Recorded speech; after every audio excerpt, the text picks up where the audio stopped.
Turning around an underperforming school is no easy task, but this year the Fort Worth ISD is getting really serious about it, trying to build a new culture of high expectations at 5 schools. Dan Godwin has more in tonight's Fox Forward.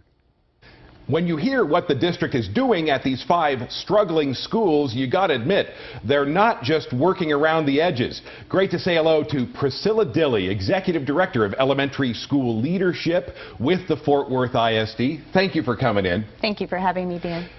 Let's first bring up the schools we're talking about. 4 of them elementary schools: Mitchell Boulevard, John T. White, Como, and Logan, and Forest Oak Middle School. So for starters, all of these schools get a significant upgrade in their teaching staff. Now, the district identified the best teachers there in the district based on student achievement, and it said to them, hey, if you come to one of these struggling schools and commit for 3 years, you will get a significant financial reward, right? That's correct. We identified the top 300 teachers in our district and rolled out the red carpet and said, come on, come teach at one of these schools, and we will give you a $10,000 stipend each year for 3 years. And there were a lot of takers. There were. We did have a lot of teachers that decided that that was going to be a good move for them, not just because of the financial reason, but also wanting to invest in these schools. All right, let's talk about the length of the school day. For elementary schools, standard, start at 8 a.m., go until 2:33 p.m. At the leadership academies, you start at 8, but you go all the way until 6 p.m. So what goes on in that extra 3.5 hours? So from 3 to 4, students are engaged in interventions where we really track their reading and give them additional assistance in reading. So tutoring.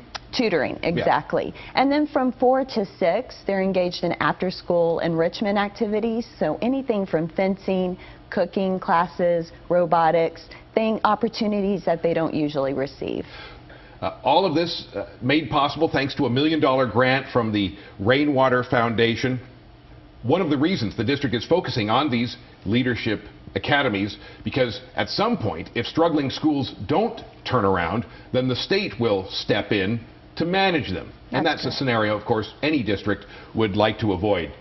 And we happened to be there at the first day of school at John T. White Elementary, now Leadership Academy.